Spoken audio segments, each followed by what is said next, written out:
semana. Porque a igreja teve uma emergência para este culto. Não porque o Wesley queira ministrar, mas sim porque a presença do Senhor real no seu lugar. Aleluia, glória a Deus. Mas como botam desculpa na chuva, botam desculpa nisso, naquilo.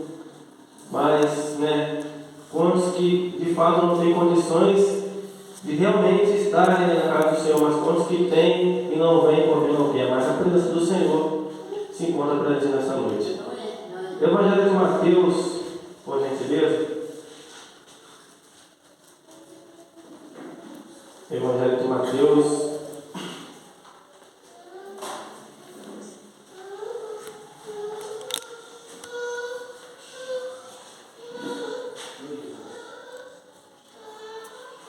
No seu capítulo. Aleluia, glória a Deus. 27.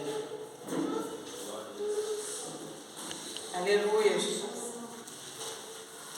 Agradeço a Deus por mais essa misericórdia e também nosso missionário Armando por mais esse voto de confiança.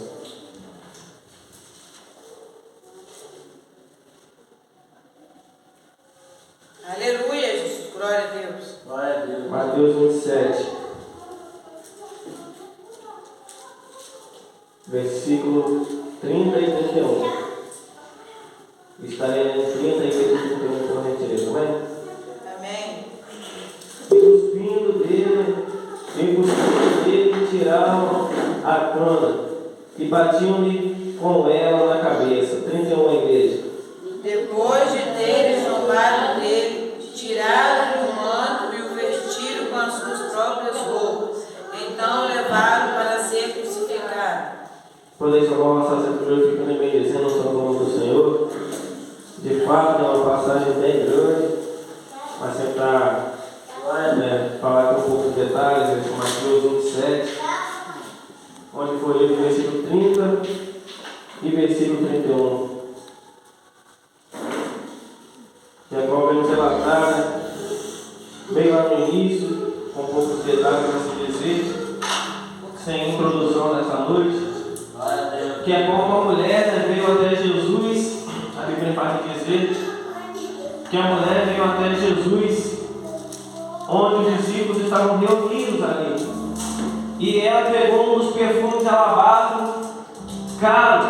E a Bíblia faz dizer que ela derramou sobre os pés de Jesus. E ali aqueles que estavam ali disseram: você poderia pegar muito bem esse perfume e vender, você iria se dar bem, porque esse perfume é muito caro. E Jesus disse: não, mas ela está fazendo certo.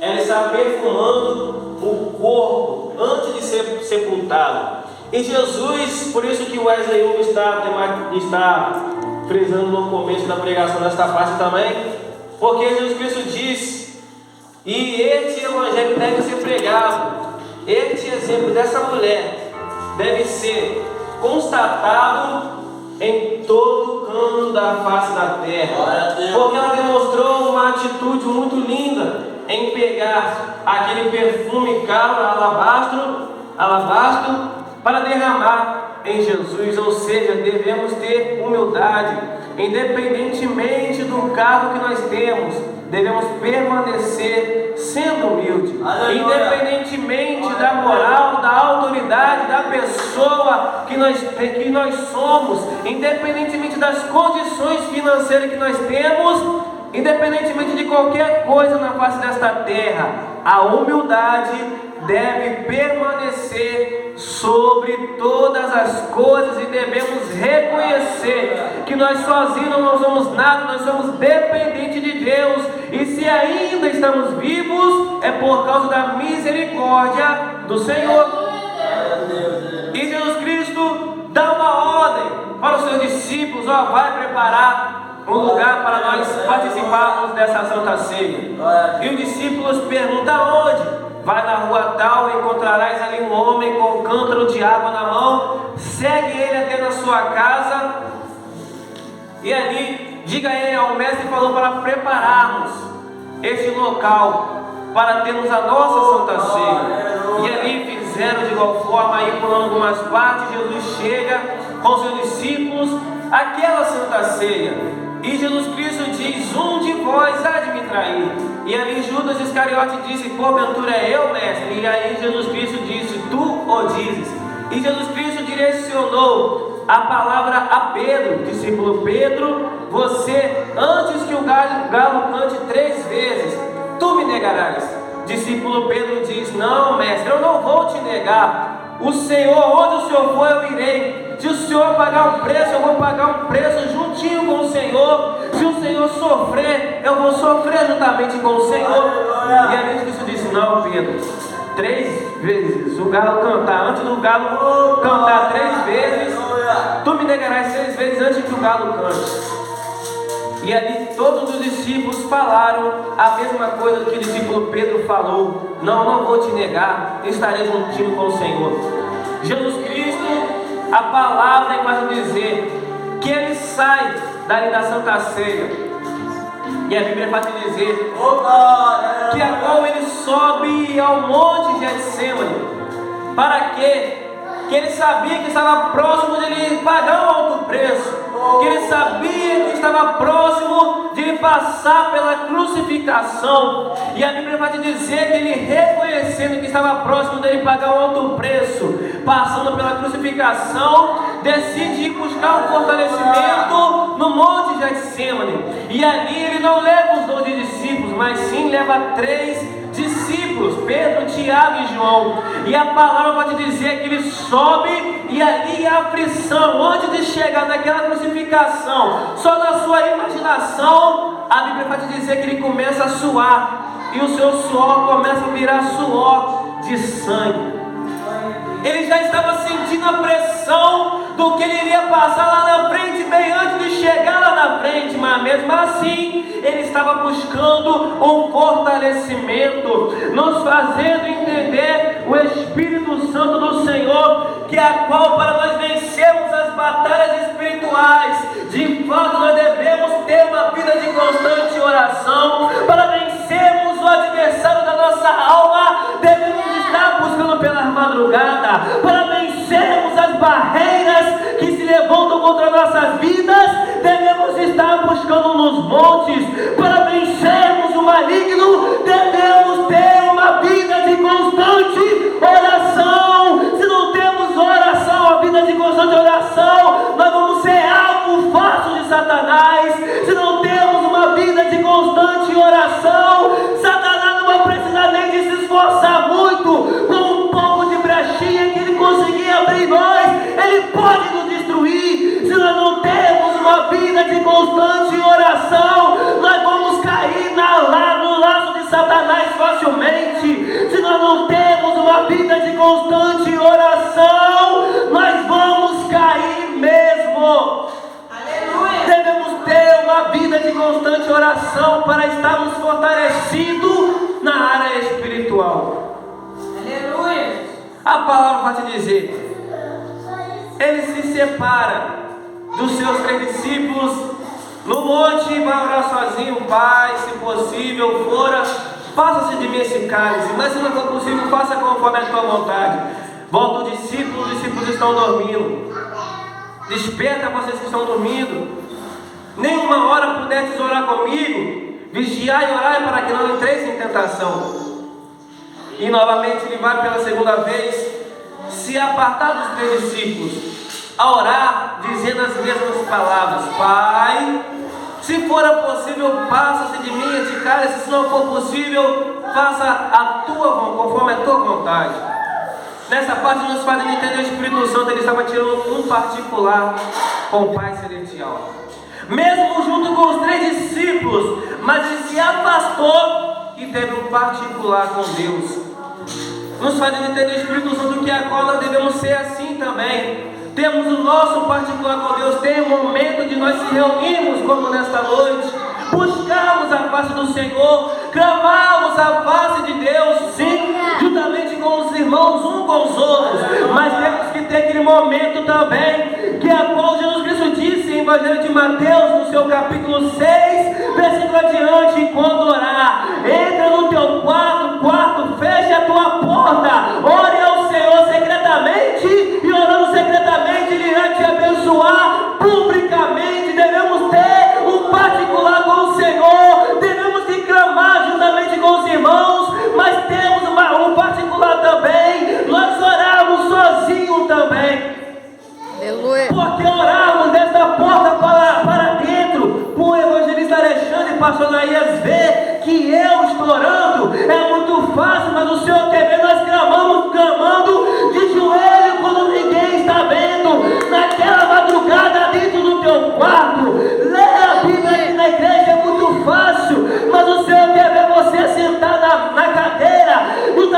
pela mesa da tua cozinha, do teu quarto, da tua sala e meditar nas sagradas Escrituras. Ter um particular com Deus quando ninguém está vendo.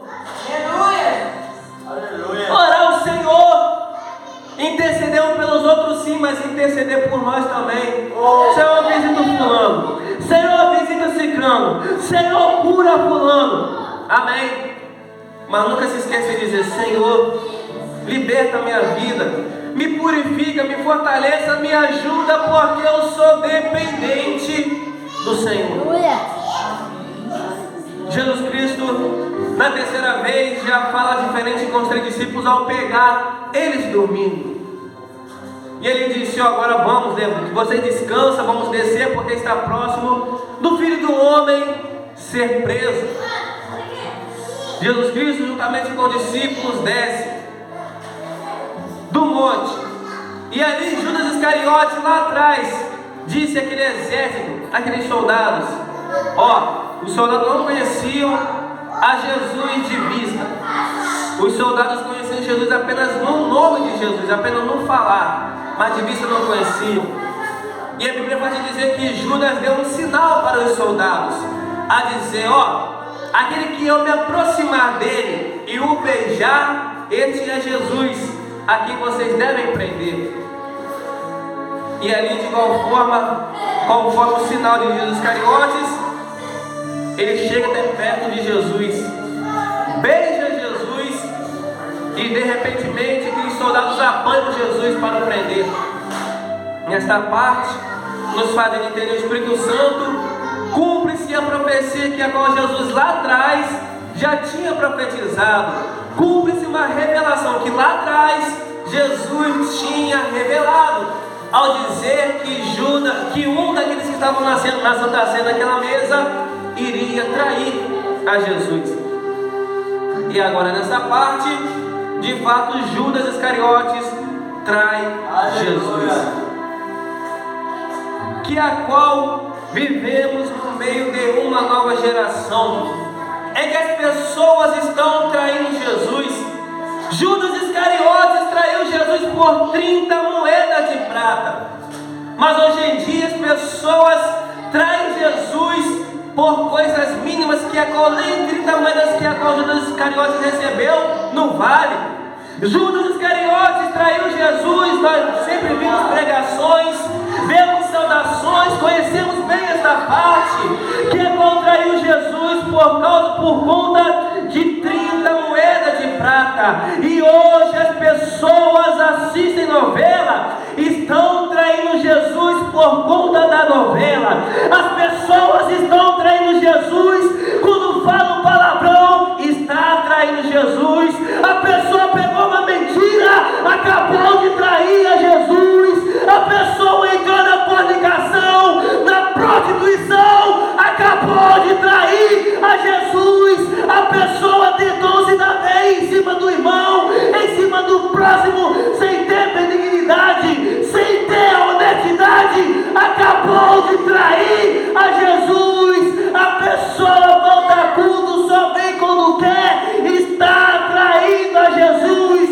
A pessoa não tem compromisso com a obra do Senhor, a pessoa não tem compromisso com a sua palavra, a pessoa já perdeu a responsabilidade, está traindo a Jesus. Estão dando valor a outras coisas, estão dando prioridade a outras coisas na frente de Jesus, está traindo a Jesus.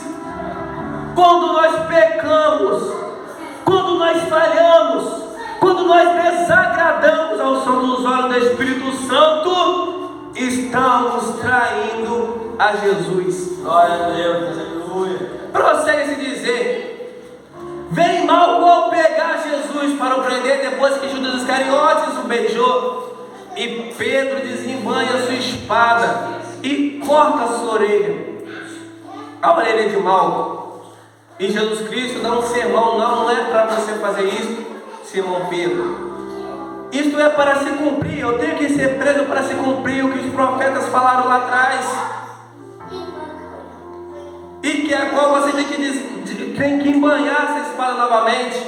Guarda essa espada. Se caso eu quisesse, Pedro,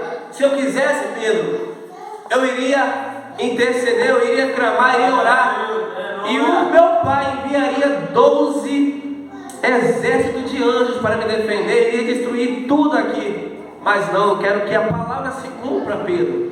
Aleluia. Jesus abaixa, Glória a Deus, aleluia. pega a orelha de Malco, vai lá na orelha de Malco, na cabeça dele, e coloca a orelha no lugar. E aquela orelha é como se nunca tivesse sido cortada. Aleluia, Pedro acabou de Jesus. cortar a orelha de Malco. Jesus pega a orelha, irmãos, a orelha que Jesus restaurou. Talvez, Malco estava na linhagem, estava se preparando para subir um degrau, para sumo sacerdote, e não poderia ter imaculidade. Imaculidade não poderia ser maculado, mas sim imaculado. Não poderia ter defeito e deficiência no seu corpo. Malco, com aquela orelha cortada, não poderia crescer degrau naquele ofício, naquele cargo. Mas Jesus restaurou a orelha de um homem, que agora estava ali para o prender. Sabe o que nos faz entender o Espírito Santo? É que a qual nos traz a recordância de Efésios capítulo 6, versículos adiante. A nossa luta não é contra a carne nem contra a sangue, mas sim contra toda hortes, potestades malignas. Aí a pessoa quer brigar um com o irmão. A Bíblia tem que se cumprir, irmão matando irmão, reino contra reino, nação contra nação, materialmente dizendo. Mas espiritualmente dizendo, isso está se cumprindo dentro da igreja. Na área material, assistimos jornalismo, e ali o pai mata o filho, o próprio irmão mata o outro irmão, o irmão mata o outro irmão.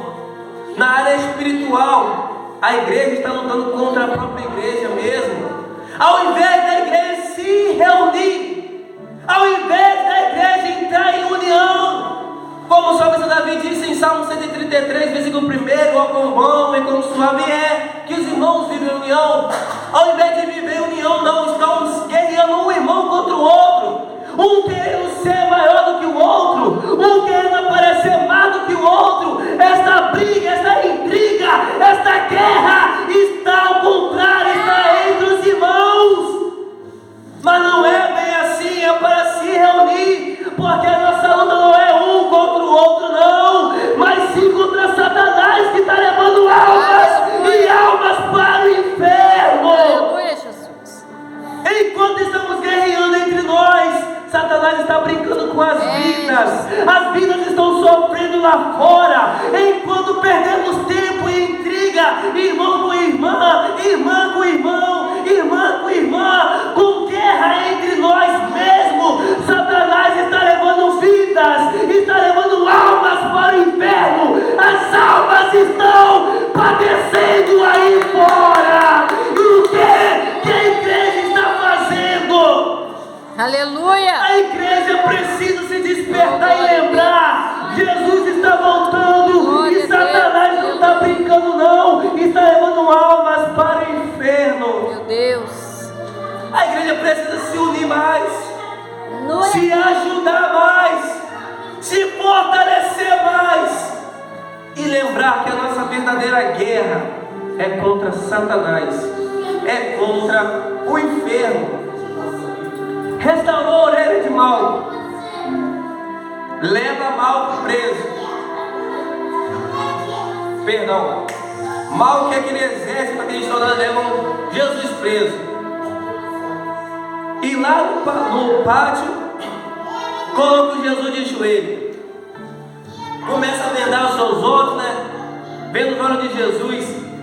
Esbofetiam, eles dão diversas esbofeteadas no rosto de Jesus e zombam dele. E aí, diz quem foi que te socou. E Pedro lá em cima, olhando Jesus sofrendo aqui embaixo no pátio. Veio um: você conhece aquele homem lá de baixo? Aí Pedro disse: não, eu não conheço. Primeira vez. Segunda vez, Veio outra pessoa, rapaz, você parece Galileu. Eu acho que você é seguidor daquele homem lá de baixo, lá daquele tal de Jesus. Segunda vez, não sou eu, já disse que não sou eu. Terceira vez, vem outra pessoa. Rapaz, mas eu já te vi junto com ele. Aí Pedro, naquela pressão, na terceira vez, eu juro que não sou eu, nunca andei com ele. Depois que Pedro negou a Jesus na terceira vez, cumpre-se a outra profecia. O galo cantou. E quando o galo cantou, Pedro se lembrou do que Jesus tinha dito lá atrás. Rapaz, bem que Jesus falou que o galo ia cantar depois que eu negasse 3 vezes. E bateu o arrependimento na hora. Quando ele lembrou, ele fala que ele chorou amarguramente. Se arrependeu. Quantos estão negando Jesus? Vivemos no meio de uma nova geração. Aqui é crente, mas chegou na escola, tem vergonha de dizer que é crente. Se passar na rua e o irmão que conhece da paz do Senhor, a pessoa talvez fica mais com vergonha, nem responde.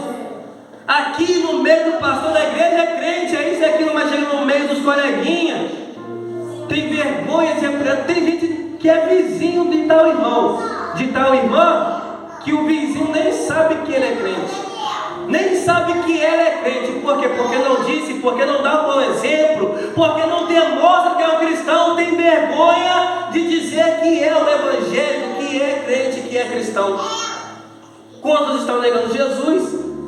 Não, mas não é para se envergonhar não. Jesus disse: aquele que se envergonhar de mim na terra, eu envergonharei ele mesmo, ela mesmo, naquele grande dia diante do meu Pai. Prossegue-se dizer a palavra do Senhor. Começa a trajetória de Jesus, que é como vem passando por Caifás, naquele sinédrio, naquele fórum, naquele ofício, naquele julgamento. E aí, estão dizendo que você falou isso, que você falou aquilo, e Jesus em silêncio, quietinho. E falou: não sei o que fazer, passa para outro juiz. Vamos dizer nos dias de hoje, né? Passa para outro juiz. Caifás passa para outro, tentar julgar o caso de Jesus. E ali veio diversas testemunhas para dar falso testemunho de Jesus. E o próprio juiz disse: esse daí não está batendo de acordo não, esse daí também não. Aí um lá disse: ele disse que ele consegue destruir e restaurar um templo dentro de 3 dias. Mas o que ele estava dizendo era, no decorrer da morte dele, de 3 dias, iria trazer uma reconciliação para nós, mas eles não entenderam o mistério. E ali, o que estava de frente julgando disse: não precisa de mais nada, vamos julgar Jesus. Leva até um homem chamado Pilatos a dizer: pode julgar a Jesus, porque está dizendo que vai restaurar, vai destruir e restaurar o templo dentro de 3 dias. Mas o templo que estava dizendo é nós que somos o templo do Espírito Santo. E ali Pilatos disse,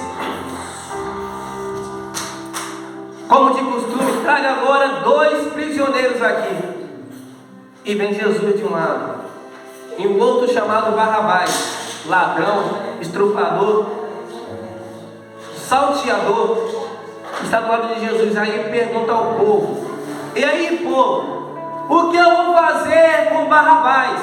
E o povo clamou, dando ouvido aos sacerdotes: solte Barrabás, solte Barrabás. Soltar Barrabás? E a este outro homem chamado Jesus, o que vamos fazer com ele? Crucifica-o, crucifica-o. Vivemos no meio de uma nova geração assim, que Jesus de repente nos curou e não levamos em consideração. Preferimos agradar a Satanás do que agradar o próprio Jesus. Ali estamos desejando a crucificação de Jesus, que agora pagou um alto preço por nós, e muitas das vezes não levamos em consideração. Preferimos que agora Barrabás venha ser solto e Jesus ser preso. As pessoas não têm amor por Jesus, mas se caso batesse na consciência, imaginasse que Jesus passou, tentar imaginar a dor que ele sentiu, talvez a maioria da população do mundo, da terra, talvez iriam ser cristãos, se caso reverenciasse o que Jesus pagou alto preço por cada um de nós. E ali prende Jesus, solta Barrabás e começa a trajetória, enjoelha Jesus, vê nos seus olhos, dá soco no seu rosto, esbofeteada, e diz, e aí diz quem foi que te socou. Você não diz que é filho de Deus? Não diz que é o Messias? Não diz que é isso, que é aquilo? Fala agora quem é que te socou, Jesus. Isaías 53, 7. Como ovelha muda, ele não abriu a sua boca. Coloca uma coroa de espinho na sua cabeça. E ali põe Jesus para segurar um pedaço de cana. E enquanto Jesus segura aquele pedaço de cana, eles preparam aquela coroa de espinho. E quando acabaram de preparar, pegaram com violência aquele pedaço de cana e bateram na cabeça de Jesus. Tenta imaginar a dor que nosso Jesus sentiu, irmão. Quando bateram aquele pedaço de cana na cabeça dele, estando com a coroa de espinho. Pá! Pá! Pá! E Jesus, Isaías 53, 7, como ovelha muda, ele não abriu a sua boca. E eles, não satisfeitos com apenas aquilo, colocaram Jesus de costas, abriram a sua túnica e bateram com chicote nos seus lombos. Bateram e não foram 10, 15, 20 chicoteadas, não foi milhares de chicoteadas, irmãos. E Jesus, Isaías 53, 7, como ovelha muda, ele não abriu a sua boca. E eles, não satisfeitos com apenas aquilo, com a cabeça, com o vaso sanguíneo perfurado, com aqueles espinhos, com as suas costas cheias de chibatadas, eles colocaram Jesus para carregar uma cruz pesada, além do peso dele. E não satisfeito com apenas aquilo, Jesus carregando aquela cruz no caminho da caveira. Isaías 53, 7, como ovelha muda, ele não abriu a sua boca. E eles, não satisfeitos com apenas aquilo, pregam as mãos de Jesus, pregam pulando algumas partes, né? Tem a parte dos ladrões, mas pular essas partes. Pregam as mãos de Jesus, pregam os seus pés e levantam aquela cruz. E Jesus fica pendurado numa cruz. E um ladrão, o outro fica indagando com o outro, um defendendo, outro julgando, mas pular essa parte. E eles, não satisfeitos com aquilo, Jesus, como ovelha muda, de Isaías 53, 7, não abriu a sua boca.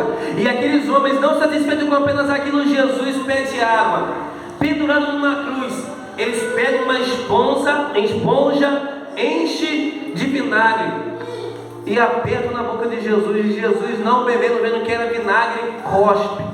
E eles, não satisfeitos com apenas aquilo, Jesus Cristo disse: Eli, Eli, lama sabachthani, que traduzido é: Deus meu, por que me desamparaste?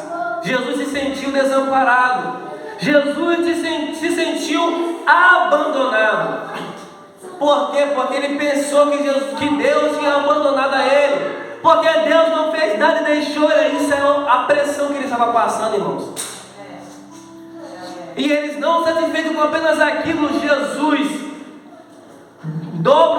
vira o seu rosto e morre, entregando a sua própria vida. E aqueles homens, covardemente, não satisfeitos com apenas aquilo, covardemente pegam uma lança, atravessam da frente e atrás, de um lado para o outro, na barriga de Jesus, e atravessam com a lança na barriga de Jesus.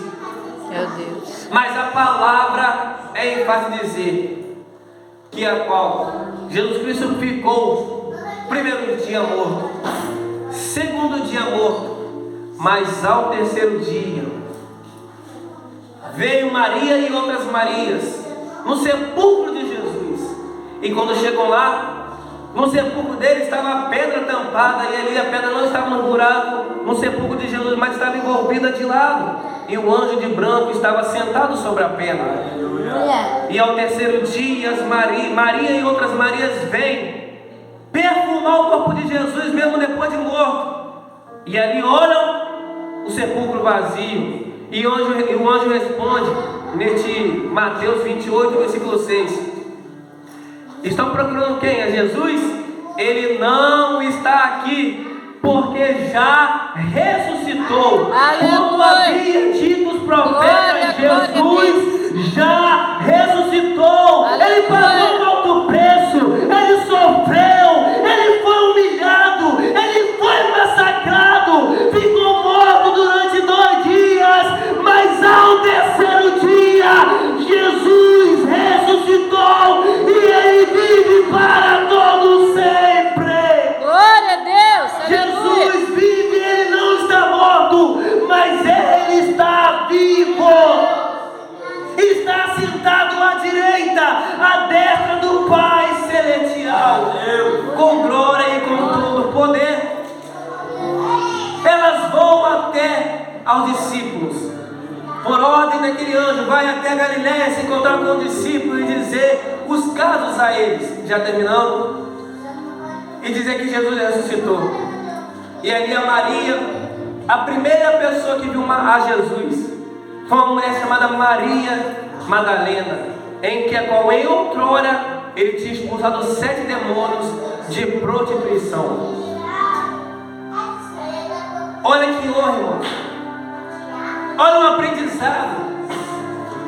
Talvez não está escrito, né? Mas aquela mulher talvez era julgada, conforme aquela outra mulher que foi pega em prostituição e adultério, e eles queriam apedrejar ela.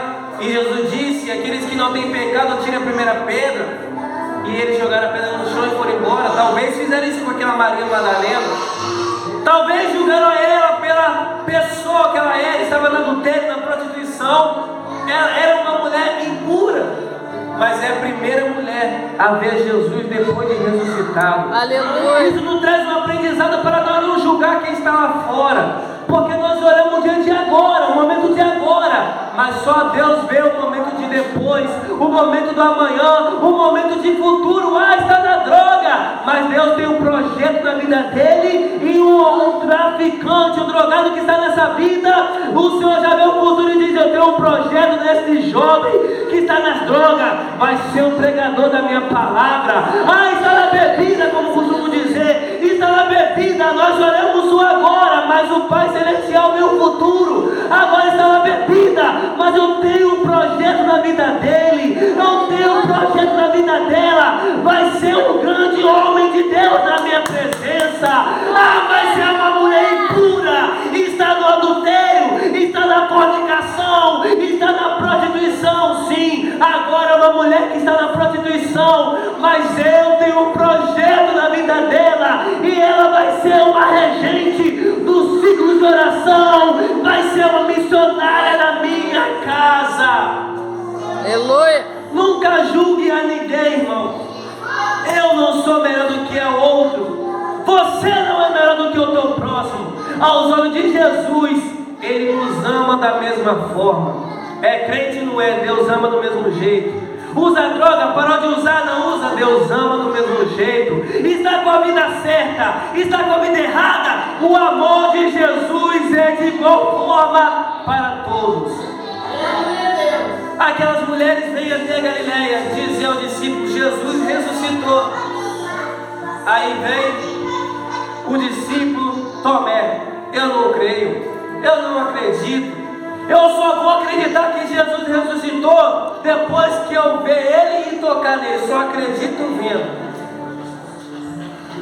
E a Bíblia faz dizer que além de Tomé que frisamos, todos os 11, no caso 10, Judas Iscariote morreu, se matou, todos os 10 discípulos juntamente com esse 11 Tomé não creram que Jesus tinha ressuscitado. Estavam todos os 11. O que se destacou dizendo que não cria era Tomé. Mas a Bíblia fala, não é heresia não, irmão. É a Bíblia, a palavra que fala, para te dizer que além de Tomé, todos os 10 discípulos não creram que Jesus tinha ressuscitado. Acompanharam o ministério de Jesus, terminando nessa parte. Viram que Jesus tinha curado a mulher do fluxo de sangue. Os discípulos acompanharam o ministério de Jesus ao ver que Ele curou diversas pessoas de diversas enfermidades. Aqueles discípulos acompanharam o ministério de Jesus, que o próprio Jesus ressuscitou diversos mortos.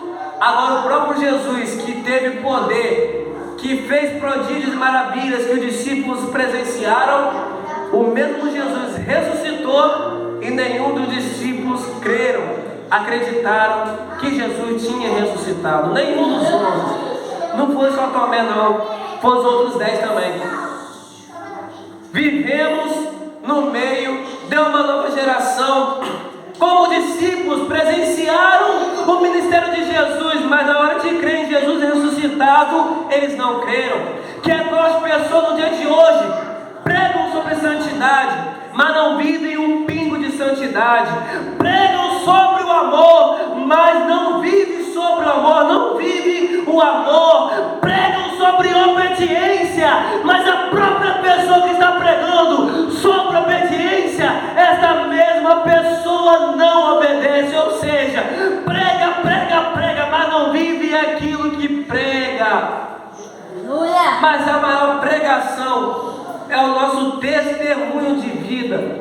Só o nosso bom exemplo já é o meio de evangelismo para as pessoas se espelharem em nós e dizer: eu quero ser como ela, eu quero pregar como ele, eu quero louvar igual a ele, eu quero orar com autoridade igual aquele irmão ora. Ou seja, o nosso bom exemplo, o nosso testemunho de vida já é um grande testemunho de vida e um grande evangelismo para a pessoa ser evangelizada. Sempre agradecer pela oportunidade em nome de Jesus.